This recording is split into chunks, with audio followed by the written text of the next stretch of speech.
Namaste students, myself JVM Brijesh Kumar Yadav, Faculty of Education and Methodology, Jyoti Vidyapeeth Women's University, Jaipur. Students, I welcome to all of you in my digital class. Students, on previous turn we were discussing about microbial physiology, जिसमें कि हमने bacteria की कुछ physiology complete की थी. कुछ बचे हुए पोर्शन को आज कंप्लीट करेंगे. ठीक है, तो शुरू करते हैं. Growth and multiplication of bacteria. Bacterial growth means balanced increase in cell mass in terms of increase in size और increase in number of cells. मतलब कि बैक्टीरियल ग्रोथ का लिटरल मीनिंग होता है number of increase, number of bacteria which increase, that is also equal to increase in size. When growth reaches critical mass, cell divides. Okay, bacteria may reproduce by binary fission or by budding. Bacteria का जो reproduction होता है वो या तो binary fission द्वारा होता है या फिर बडिंग द्वारा होता है. In binary fission nuclear division precedes cell division, और बाइनरी फिजन में न्यूक्लियर डिवीजन भी होता है. ठीक है, अब ये एक डायग्राम है जो ये शो कर रहा है कि बाइनरी फिजन होता कैसे है. Cells of bacterium divide by constrictive और pinching by outgrowth of septum across the cell wall. Means एक बैक्टीरियम होती है जो कि सेलुलर होती है, तो इसके मिडिल में इसका साइटोप्लाज्म कंस्ट्रिक्ट कर जाता है, पिंचिंग ऑफ होता है. इसके साथ साथ बाहर की मेम्ब्रेन भी अंदर की तरफ इनवर्ट ग्रोथ करती है, जिससे कि एक सेप्टम बन जाता है. और ये सेप्टम आगे चल के दोनों प्रोटोप्लाज्म को डिवाइड कर देता है और ultimately leads to the formation of two cells. This is known as binary fission. Okay, now generation time, ये हम पहले भी पढ़ चुके हैं कि जनरेशन टाइम क्या होता है. Generation time is a time required for a bacterium to give rise to two daughter cells under optimal condition, that is known as generation time और population doubling time. Means students, जब bacteria एक से दो cell में divide करती है और जितना भी समय लगता है इसके डिवीजन में, means in the formation of two daughter cell from single parent, तो जो समय लगता है इस समय को ही जनरेशन टाइम कहते हैं या इसको पॉपुलेशन डबलिंग टाइम कहते हैं. इसमें जो भी पहले की पॉपुलेशन होगी वो डबल हो जाएगी. Suppose one bacterium is there which divide in 20 minute. Okay, it means after 20 minutes it produce two daughter cells, and in next 20 minutes both of them will produce two new daughter cells, and next 20 minutes another two daughter cells will be produced from parental, and this process will move on, going on further. Okay, that is generation time. अब यहाँ पे कुछ examples हैं कि कुछ particular bacterium के generation time होते कितने हैं. तो कॉलीफॉर्म बैक्टीरिया जो होता है इसका जनरेशन टाइम होता है 20 मिनट. ट्यूबरकुलर बैसिलाई जो होता है इनका जनरेशन टाइम 20 आवर्स होता है. मतलब 20 आवर्स के बाद इनकी पॉपुलेशन डबल होगी. अनदर बैक्टीरियम इस लेप्रा, उसका जनरेशन टाइम बहुत अधिक होता है, दैट इज़ 20 डेज. मतलब इसके एक सेल को दूसरे सेल दो सेल में डिवाइड होने में 20 डेज लगता है. अब जिक्र करते हैं bacterial growth curve. When bacterium is seeded into a suitable liquid medium और incubated, its growth follows a definite curve. जब हम बैक्टीरियम को कल्चर में ग्रो कराते हैं तो इसकी जो ग्रोथ होती है ये एक पर्टिकुलर कर्व को फॉलो करती है. फिक्स रहता है कि इसकी ग्रोथ इसी कर्व के अकॉर्डिंग चलेगी. ठीक है, उस कर्व को बैक्टीरियल ग्रोथ कर्व कहते हैं। In this graph bacterial count is determined at different intervals and plotted in relation with time. अब बैक्टीरियल के कल्चर को या पॉपुलेशन को अगर टाइम के रिस्पेक्ट में हम प्लॉट करेंगे तो हमें ऐसा ग्राफ दिखेगा, जिसमें एक तरफ टाइम होगा, दूसरे पैरामीटर पे नंबर ऑफ सेल्स। तो शुरू का जो फेज होता है initial stage, that is known as lag phase, वो लैग फेज होता है जिसमें कि number of cells will not increase, जिसमें नंबर ऑफ सेल्स नहीं होगा, मतलब सेल डिवाइड नहीं होगी, ठीक है। After certain period of time it start to get divide and that will be abruptly, और ये बहुत ही तेज़ी से डिवीज़न होगा। इस फेज को कहते हैं लॉग फेज, ठीक है।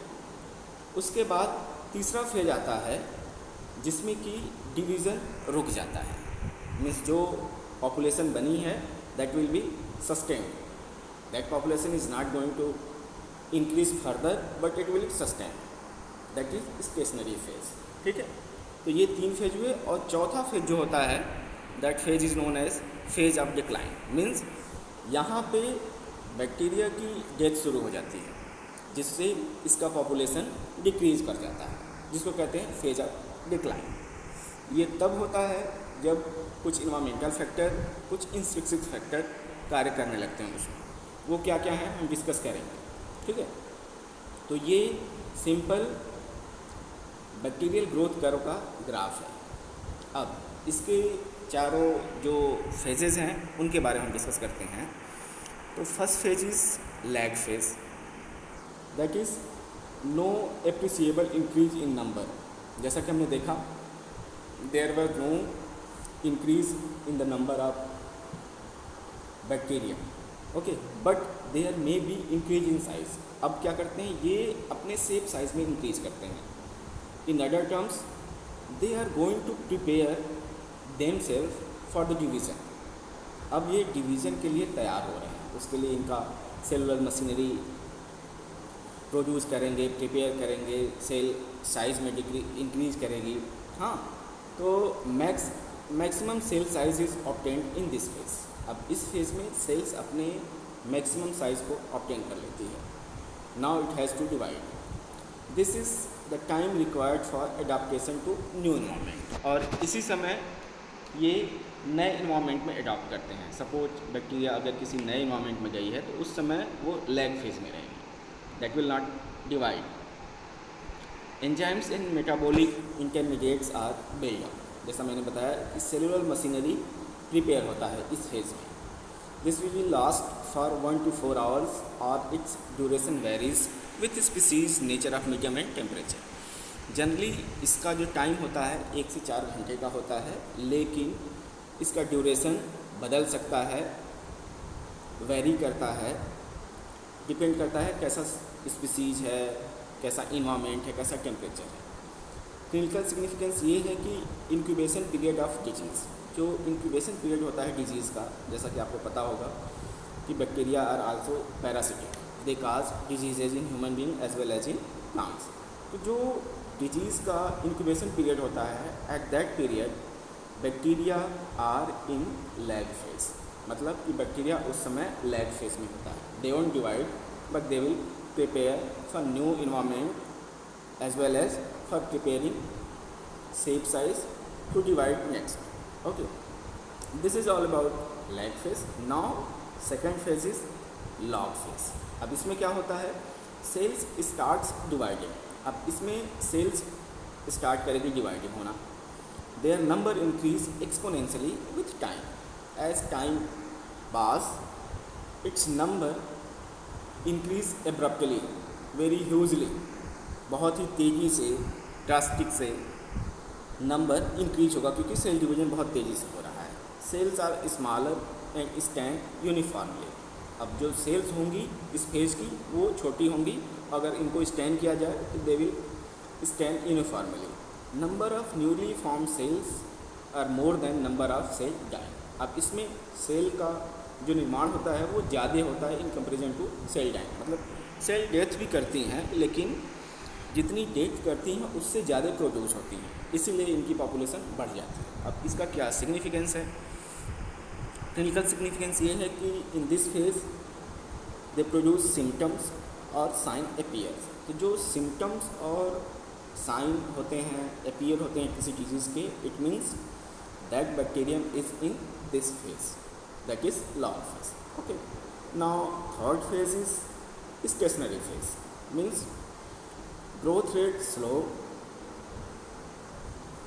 depending on depletion of nutrients, accumulation of toxic products। मतलब कि ग्रोथ जो है वो रुक गई है क्योंकि न्यूट्रिएंट्स कम हो गए हैं और उनमें टॉक्सिक भी प्रोड्यूस होने लगे हैं, कल्चर में टॉक्सिक प्रोड्यूस होने लगे, इसलिए उनकी ग्रोथ जो है वो रुक गई है। Number of newly formed cells is equal to number of cells time. अब यहाँ दोनों प्रोसेस बराबर हो गई, इसलिए अब ज़्यादा ग्रोथ नहीं होगी और वो स्टेडी स्टेट में आ गई है। Cells are germ gram variable, so irregular staining, that is presence of storage granules. Okay, वो क्यों हो रहा है ग्राम वेरिएबल? क्योंकि स्टोरेज ग्रेन्यूल्स के प्रेजेंस में और इसी दौरान स्पोरुलेशन अकर होता है, मतलब स्पोर्स फॉर्मेशन, जो इंडोस्पोर्स बनते हैं वो इस फेज में बनते हैं। Now last step that is decline phase, this is more nutritional exhaustion, toxic accumulation. होता क्या है कि इसमें जो न्यूट्रिएंट्स होते हैं वो एग्जॉस्ट हो जाते हैं, दे आर ओवर। अब इसमें टॉक्सिन भी प्रोड्यूस होने लगता है और वो उनका एक्यूमुलेशन बहुत अधिक होने लगता है। Death cell because of autolytic enzyme. हाँ, तो सेल्स का जो है डेथ शुरू हो जाता है क्योंकि ऑटोलाइटिक एंजाइम्स प्रोड्यूस होते हैं। क्लिनिकल सिम्टम्स क्या है, सिग्निफिकेंस क्या है? That is the phase of convalescence. ठीक है, इस फेज में कन्वालिसेंस होता है, मतलब डिक्लाइन फेज होती है। Okay, now bacterial metabolism. अब बैक्टीरियल मेटाबॉलिज्म क्या है वो देखते हैं। Absorbed food that is carbohydrate, fats, proteins are utilized and eliminated by certain metabolic pathways. जो फूड मटेरियल होता है उनका यूटिलाइजेशन होता है और after metabolic processes they will be eliminated. Aerobic bacteria obtain their energy by oxidation involving O2 as a ultimate hydrogen acceptor. और जो anaerobic bacteria होते हैं वो hydrogen acceptor is rather than oxygen, means उसमें oxygen के अलावा होते हैं जो हाइड्रोजन एक्सेप्ट करते हैं। Facultative bacteria can utilize both pathways. जो फैकल्टेटिव बैक्टीरिया होते हैं वो दोनों पाथवे फॉलो करते हैं। Now oxidation, the ultimate electron acceptor is oxygen. जो ऑक्सीजन को एक्सेप्ट करने वाला होता है सबसे अल्टीमेटली जो होता है वो होता है oxygen. Carbon and energy sources are broken down into CO2 and H2O. Energy is generated by oxidative phosphorylation, that is production of energy rich phosphate bonds, and they are transferred to ATP to form ATP. So students, this is all about the physiology of microbes, especially bacteria. If you have any query, any doubt, any question, feel free to share with me. You can drop your doubt, query in comment box. I will try my best to resolve them. Okay, thank you very much.